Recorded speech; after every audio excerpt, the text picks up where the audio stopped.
आज हम डिस्कस करेंगे क्लास 9 साइंस का चैप्टर नंबर 9 जिसका नाम है ग्रेविटेशन। इस चैप्टर में हम ये जानेंगे कि ग्रेविटेशनल फोर्स क्या होती है और यूनिवर्सल लॉ ऑफ ग्रेविटेशन क्या है। हम ऑब्जेक्ट्स के फ्री फॉल को समझने की कोशिश करेंगे और यह भी जानेंगे कि एक्सीलरेशन ड्यू टू ग्रेविटी क्या होती है। हम मास और वेट के डिफरेंस को समझेंगे। हम यह भी जानेंगे कि थ्रस्ट क्या होता है, प्रेशर किसे कहते हैं, बायोंसी क्या होती है और आर्किमिडीज प्रिंसिपल क्या कहता है। और लास्ट में हम यह भी समझने की कोशिश करेंगे कि क्यों कुछ ऑब्जेक्ट्स किसी लिक्विड पर फ्लोट करते हैं जबकि दूसरे ऑब्जेक्ट्स उस लिक्विड में सिंक कर जाते हैं। तो सबसे पहले हम बात करेंगे ग्रेविटेशन के बारे में।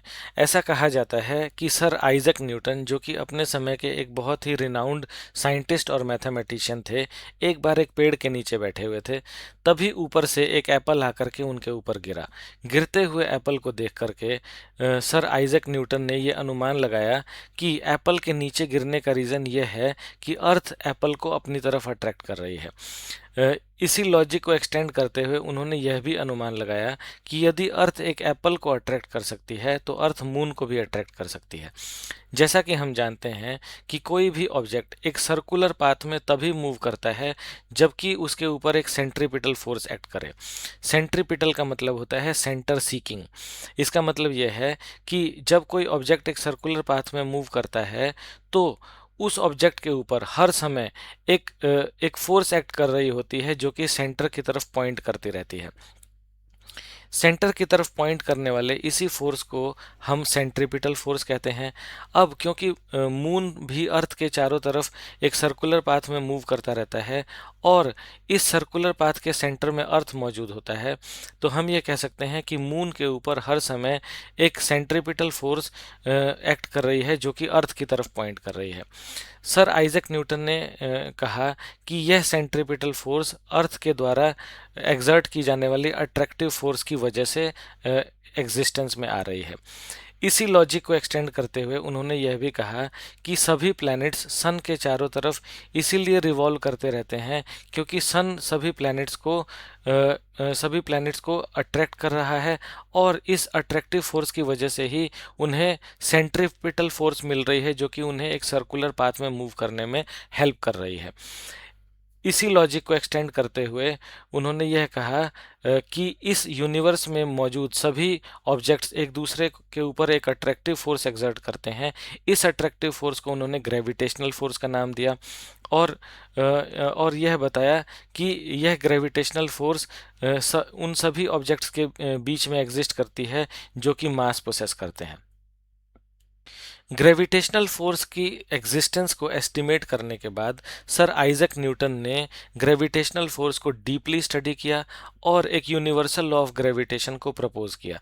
यूनिवर्सल लॉ ऑफ ग्रेविटेशन यह कहता है कि इस यूनिवर्स में मौजूद सभी ऑब्जेक्ट्स जिनका कि कुछ मास है वो एक दूसरे को अट्रैक्ट करते रहते हैं।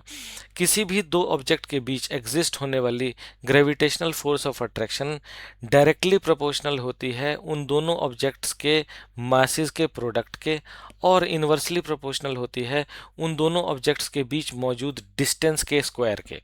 यानी कि हम सिंपल शब्दों में ऐसा भी कह सकते हैं कि F प्रोपोर्शनल होता है m1 इंटू m2 के और F प्रोपोर्शनल होता है 1/d² के। इन दोनों इक्वेशंस को यदि हम कंबाइन करें तो हम लिख सकते हैं कि F प्रोपोर्शनल होता है m1 into m2 divided by d² के। इसी इक्वेशन को हम ऐसे भी लिख सकते हैं कि F is equal to G m1 into m2 divided by d²। यहाँ पर g एक कांस्टेंट ऑफ प्रोपोर्शनैलिटी है जिसको कि यूनिवर्सल ग्रेविटेशनल कांस्टेंट कहा जाता है। यदि हम इस इक्वेशन को क्रॉस मल्टीप्लाई करें तो हम ऐसा लिख सकते हैं कि g is equal to f(d²) divided by m1 into m2।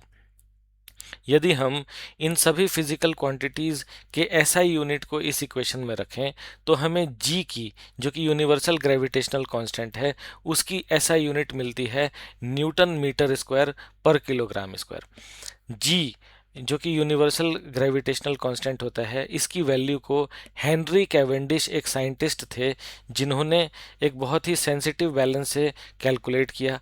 आज के समय में जी की जो एक्सेप्टेड वैल्यू है वो है 6.673 इंटू 10⁻⁻11 न्यूटन मीटर स्क्वायर पर kilogram square. Universal law of gravitation की वजह से यह समझना आसान हो गया कि अर्थ पर मौजूद सभी ऑब्जेक्ट्स अर्थ की तरफ क्यों अट्रैक्ट होते हैं। मून जो अर्थ के अराउंड एक सर्कुलर पाथ में रिवॉल्व करता रहता है, उसको रेवोल्यूशन परफॉर्म करने के लिए सेंट्रीपिटल फोर्स कौन प्रोवाइड करता है। इसी तरह सभी प्लैनेट्स जो कि सन के अराउंड रिवॉल्व करते रहते हैं, उन्हें सेंट्रीपिटल फोर्स कौन प्रोवाइड करता है। अर्थ पर मौजूद ओशियंस में टाइड्स किस वजह से फॉर्म होती हैं। इन सभी फिनोमिना के पीछे जो रिस्पॉन्सिबल फोर्स है वो है ग्रेविटेशनल फोर्स। अब हम यह समझने की कोशिश करेंगे कि फ्री फॉल क्या होता है। जब कोई ऑब्जेक्ट केवल अर्थ के ग्रेविटेशनल फोर्स के प्रभाव में ऊपर से नीचे की ओर गिरता है तो हम ये कहते हैं कि उस ऑब्जेक्ट का फ्री फॉल हो रहा है। जैसा कि हम जानते हैं कि अर्थ का ग्रेविटेशनल फोर्स किसी भी ऑब्जेक्ट पर वर्टिकली डाउनवर्ड डायरेक्शन में एक्ट करता है, इसीलिए कोई भी ऑब्जेक्ट जब फ्रीली फॉल कर रहा होता है तो उसके ऊपर वर्टिकली डाउनवर्ड डायरेक्शन में अर्थ का ग्रेविटेशनल फोर्स एक्ट कर रहा होता है, और इस ग्रेविटेशनल फोर्स ऑफ अट्रैक्शन की वजह से वो ऑब्जेक्ट एक एक्सीलरेशन एक्सपीरियंस करता है। इस एक्सीलरेशन को हम acceleration due to the gravitational force of the earth कहते हैं, या फिर शॉर्ट में इसे हम एक्सीलरेशन ड्यू टू ग्रेविटी भी कहते हैं। जब कोई ऑब्जेक्ट, चाहे वो हॉलो हो या सॉलिड हो, छोटा हो या बड़ा हो, उसका मास चाहे कुछ भी हो, यदि वो अर्थ के ग्रेविटेशनल फोर्स के प्रभाव में ऊपर से नीचे की ओर फ्री फॉल करता है तो same acceleration due to gravity को एक्सपीरियंस करता है। दूसरे शब्दों में हम यह भी कह सकते हैं कि कोई भी object independent of its mass free fall के दौरान same acceleration due to gravity को एक्सपीरियंस करता है। इसका मतलब यह है कि चाहे हम एक फिक्स्ड हाइट से एक पेपर को गिराएं या फिर 10 किलोग्राम के आयरन बार को गिराएं, दोनों ही same acceleration due to gravity को एक्सपीरियंस करेंगे और सेम टाइम में ही ग्राउंड पर फॉल कर जाएंगे। लेकिन हम रियल लाइफ में ऐसा नहीं देखते। यदि हम एक पेपर को लेटर से कि 10 मीटर की हाइट से गिराएं और सेम सेम हाइट से हम एक आयरन बार को, 10 किलोग्राम के आयरन बार को भी गिराएं, तो हम ये देखेंगे कि आयरन बार तो ग्राउंड पर पहले पहुंच जाता है और पेपर थोड़ी देर बाद ग्राउंड पर पहुंचता है। इसका रीज़न यह नहीं है कि दोनों के ऊपर एक्सीलरेशन ड्यू टू ग्रेविटी जो है वो डिफरेंट एक्ट कर रही है, बल्कि इसका रीज़न यह है कि पेपर के ऊपर ज़्यादा एयर रेजिस्टेंस एक्ट कर रही है आयरन बार के कंपैरिजन में। इसीलिए पेपर को 10 मीटर की ऊंचाई से ज़मीन तक पहुंचने में ज़्यादा समय लगता है, जबकि आयरन बार को 10 मीटर की ऊंचाई से ज़मीन तक पहुंचने में कम समय लगता है। यदि हम दोनों ही ऑब्जेक्ट्स को, यानी कि पेपर को और 10 किलोग्राम के आयरन बार को एक एक वैक्यूम कंटेनर में रख कर के ऊपर से नीचे की ओर गिराएं, तो हम ये देखेंगे कि दोनों ही ऑब्जेक्ट्स, पेपर और आयरन बार, सेम ही टाइम पर ग्राउंड पर पहुंचते हैं। इसका मतलब ये है कि फ्री फॉल के दौरान किसी भी ऑब्जेक्ट पर independent of its mass acceleration due to gravity same ही एक्ट करती है।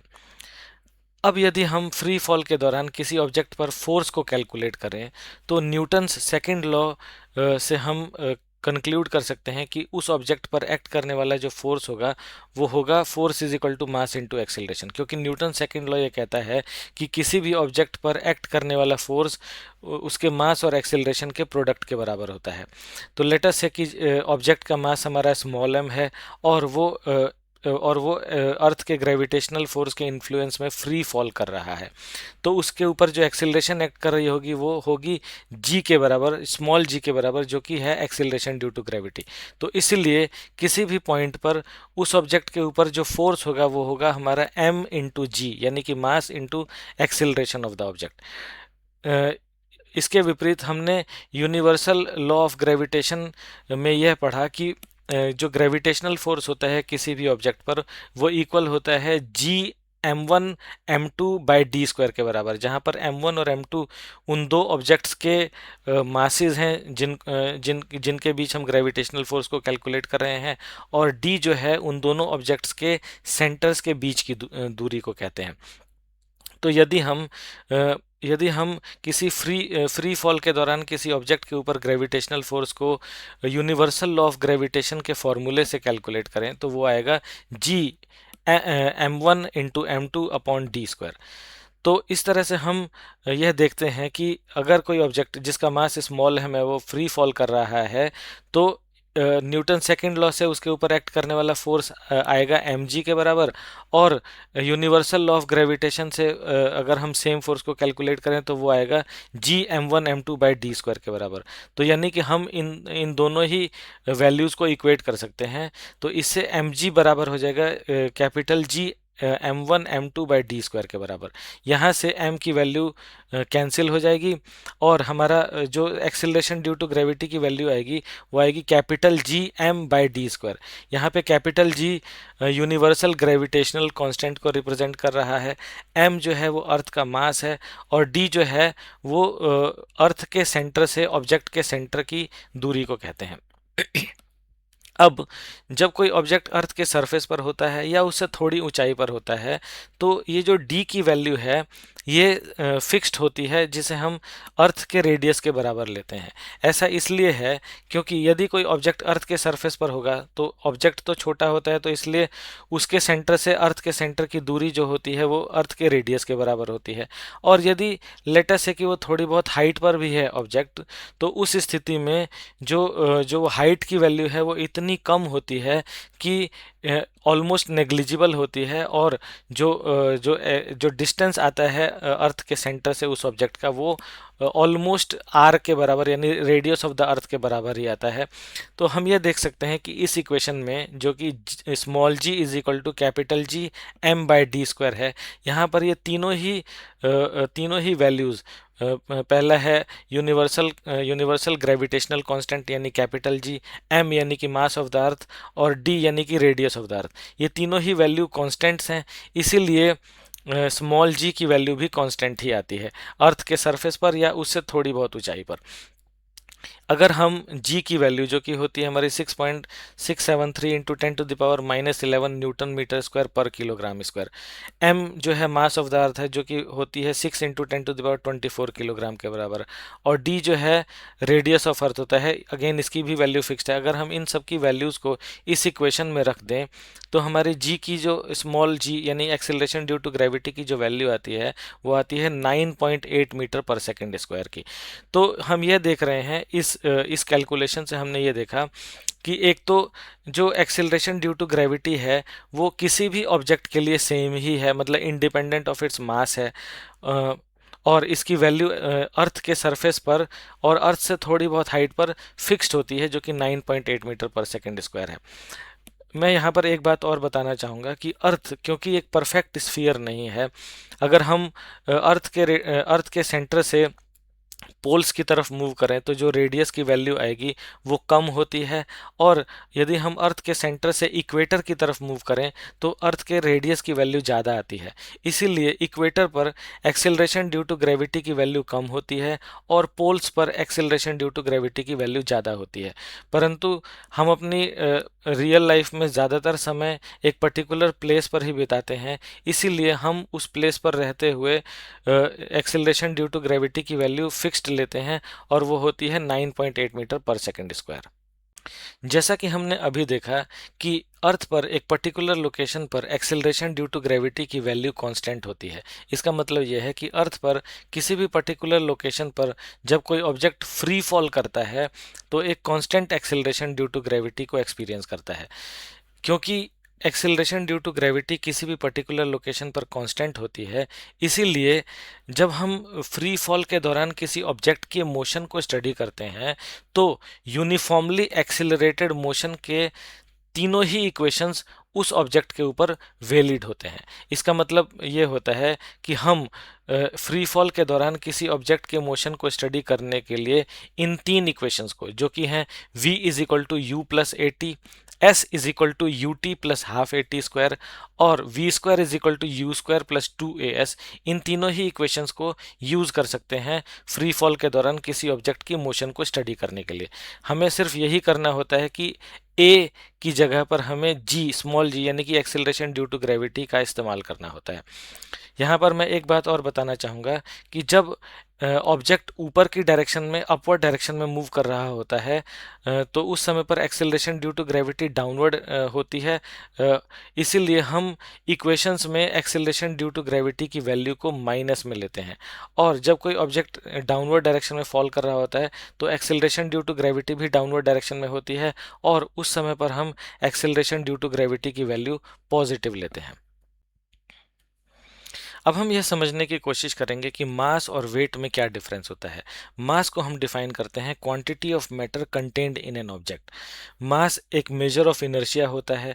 इनर्शिया किसी भी ऑब्जेक्ट की वो प्रॉपर्टी होती है जिसकी वजह से वो ऑब्जेक्ट अपने स्टेट ऑफ मोशन में आने वाले चेंज को रेजिस्ट करता है। यदि किसी ऑब्जेक्ट का मास ज़्यादा होगा तो वो अपने स्टेट ऑफ मोशन में आने वाले चेंज को ज़्यादा रेजिस्टेंस देगा, और यदि किसी ऑब्जेक्ट का मास कम होगा तो वो अपने स्टेट ऑफ मोशन में आने वाले चेंज को कम रेजिस्टेंस देगा।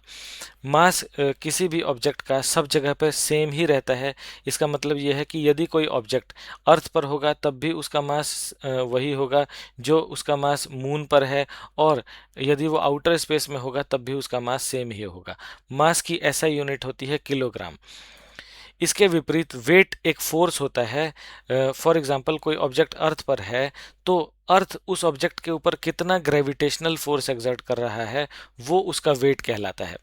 यदि किसी लेटर से कि किसी ऑब्जेक्ट का मास स्मॉल m है और एक्सेलरेशन ड्यू टू ग्रेविटी की वैल्यू g है, तो उसका वेट होगा m इंटू जी के बराबर। क्योंकि वेट एक फोर्स होता है इसलिए वेट की एसआई यूनिट न्यूटन होती है, और क्योंकि वेट एक अगेन दो बॉडीज़ के बीच में एग्जिस्ट होने वाली ग्रेविटेशनल फोर्स के द्वारा डिटरमिन होता है, इसीलिए अलग अलग सेलेस्टियल बॉडीज़ के ऊपर किसी ऑब्जेक्ट का वेट अलग अलग हो सकता है।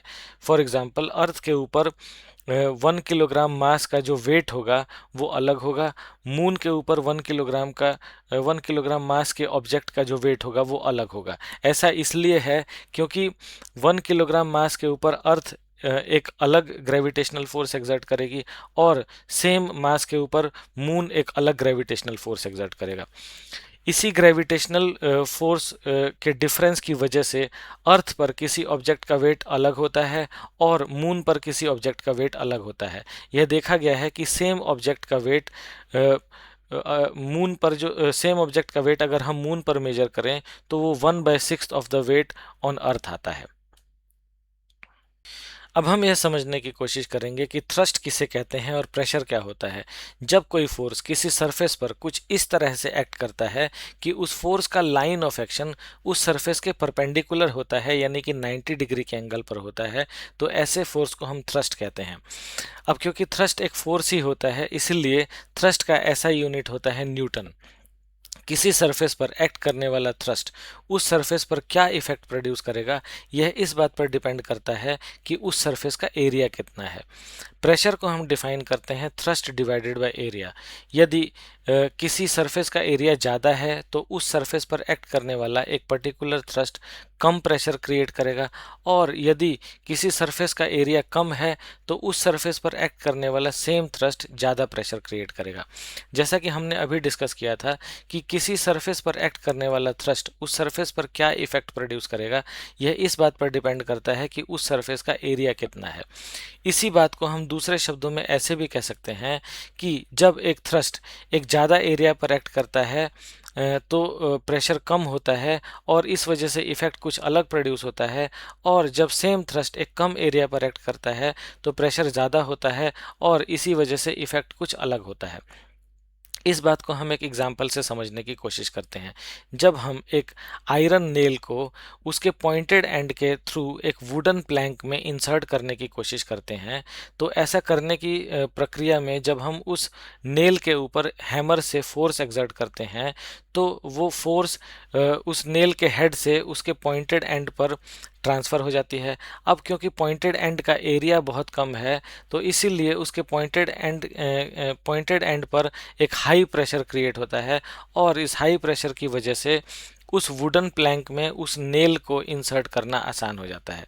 इसके विपरीत यदि हम सेम आयरन नेल को उसके हेड के थ्रू उस वुडन प्लैंक में इंसर्ट करने की कोशिश करें, तो ऐसा करने के दौरान जब हम हैमर के थ्रू उस पर फोर्स एक्सर्ट करेंगे तो वो फोर्स उसके हेड के एरिया पर डिस्ट्रीब्यूट हो जाएगी। क्योंकि हेड का एरिया ज़्यादा होता है, इसलिए सेम फोर्स एक ज़्यादा एरिया पर डिस्ट्रीब्यूट हो जाएगी। इसकी वजह से प्रेशर कम प्रोड्यूस होगा और कम प्रेशर प्रोड्यूस होने की वजह से उस नेल को इंसर्ट करना डिफ़िकल्ट होगा। जैसा कि हमने प्रेशर का फॉर्मूला डिस्कस किया था कि प्रेशर इक्वल टू होता है थ्रस्ट डिवाइडेड बाय एरिया के। तो यहाँ से हम यदि थ्रस्ट का यूनिट इस फार्मूले में रखें तो वो होगा न्यूटन, और एरिया का यूनिट इस फार्मूले में रखें तो वो होगा मीटर स्क्वायर। तो इससे हम प्रेशर का ऐसा यूनिट निकालते हैं न्यूटन पर मीटर स्क्वायर। 1 न्यूटन पर मीटर स्क्वायर को हम 1 पास्कल भी कहते हैं, इसीलिए प्रेशर का ऐसा यूनिट पास्कल भी होता है। अब हम यह समझने की कोशिश करेंगे कि फ्लूइड्स किस तरह से प्रेशर एक्सर्ट करते हैं। लिक्विड्स और गैसेस को कलेक्टिवली फ्लूइड कहा जाता है। यह देखा गया है कि जब हम किसी कंटेनर में किसी फ्लूइड को रखते हैं तो वो फ्लूइड उस कंटेनर के वॉल्स पर सभी तरफ प्रेशर एक्सर्ट करता है और उसके बॉटम पर भी प्रेशर एक्सर्ट करता है। उस फ्लूइड के अंदर मौजूद किसी भी पॉइंट पर जो प्रेशर होता है उसकी वैल्यू इस बात पर डिपेंड करती है कि वो पॉइंट उस फ्लूइड के फ्री सरफेस से कितनी गहराई पर मौजूद है। दूसरे शब्दों में हम यह भी कह सकते हैं कि जैसे जैसे हम उस फ्लूइड के सरफेस से उसके अंदर डीपर और डीपर जाते जाएंगे, वैसे वैसे फ्लूइड का प्रेशर बढ़ता चला जाएगा। जो फ्लूइड किसी भी पॉइंट पर फ्लूइड के प्रेशर का फॉर्मूला होता है P is equal to rho g d, जहाँ पर रो उस फ्लूइड की डेंसिटी को कहते हैं, G acceleration due to gravity को कहते हैं, और D किसी भी पॉइंट के डेप्थ को रिफ्लेक्ट करता है। मतलब कि कोई पॉइंट उस फ्लूइड के फ्री सरफेस से कितनी गहराई पर मौजूद है, इस चीज़ को D रिप्रेजेंट करता है। तो इस फॉर्मूले से भी हम यह देख सकते हैं कि जैसे जैसे हम किसी फ्लूइड के अंदर डीप में जाते जाएंगे, वैसे वैसे फ्लूइड का प्रेशर भी बढ़ता जाएगा। अब हम यह समझने की कोशिश करेंगे कि बायोन्सी क्या होती है। जब हम किसी ऑब्जेक्ट को किसी लिक्विड या किसी फ्लूइड के अंदर इमर्स करते हैं तो यह देखा गया है कि वो लिक्विड या फ्लूइड उस ऑब्जेक्ट पर अपवर्ड डायरेक्शन में एक फोर्स एक्सर्ट करता है। इस फोर्स को हम फोर्स ऑफ बायोन्सी या बायोन्ड फोर्स कहते हैं। यह फोर्स ऑब्जेक्ट के वेट के ऑपोजिट डायरेक्शन में एक्ट करता है, क्योंकि ऑब्जेक्ट का वेट डाउनवर्ड डायरेक्शन में एक्ट करता है और यह फोर्स अपवर्ड डायरेक्शन में एक्ट करती है। किसी भी लिक्विड के द्वारा एक्सर्ट किया गया बायोन्ड फोर्स उस लिक्विड की डेंसिटी पर डिपेंड करता है। अब हम यह समझेंगे कि क्यों कोई ऑब्जेक्ट किसी लिक्विड के सरफेस पर फ्लोट करता है जबकि दूसरा ऑब्जेक्ट उस लिक्विड के अंदर डूब जाता है।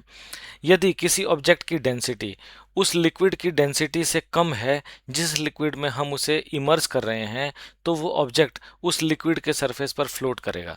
और यदि किसी ऑब्जेक्ट की डेंसिटी उस लिक्विड की डेंसिटी से ज़्यादा है जिस लिक्विड में हम उसे इमर्स कर रहे हैं, तो वो ऑब्जेक्ट उस लिक्विड के अंदर सिंक कर जाएगा, यानी कि डूब जाएगा।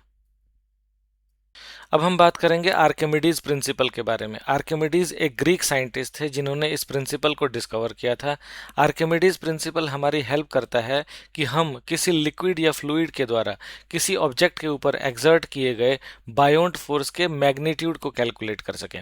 जैसा कि हमने पहले डिस्कस किया था कि जब हम किसी ऑब्जेक्ट को किसी लिक्विड या किसी फ्लूइड में इमर्स करते हैं तो वो लिक्विड या फ्लूइड उस ऑब्जेक्ट के ऊपर एक अपवर्ड फोर्स एक्सर्ट करता है।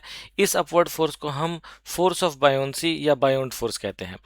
आर्किमिडीज प्रिंसिपल हमारी हेल्प करता है कि हम इस बायोन्ड फोर्स के मैग्नीट्यूड को कैलकुलेट कर सकें। आर्किमिडीज प्रिंसिपल ये कहता है कि जब हम किसी ऑब्जेक्ट को किसी लिक्विड या किसी फ्लूइड में इमर्स करते हैं तो डिपेंडिंग अपॉन कि वो ऑब्जेक्ट उस लिक्विड या फ्लूइड के कितने वॉल्यूम को डिस्प्लेस करता है, उतने वॉल्यूम के उस लिक्विड या फ्लूइड के वेट के बराबर एक अपवर्ड फोर्स उस ऑब्जेक्ट के ऊपर एक्ट करती है और इसी फोर्स को बायोन्ड फोर्स कहा जाता है। इस बात को हम एक एग्जांपल से समझने की कोशिश करते हैं।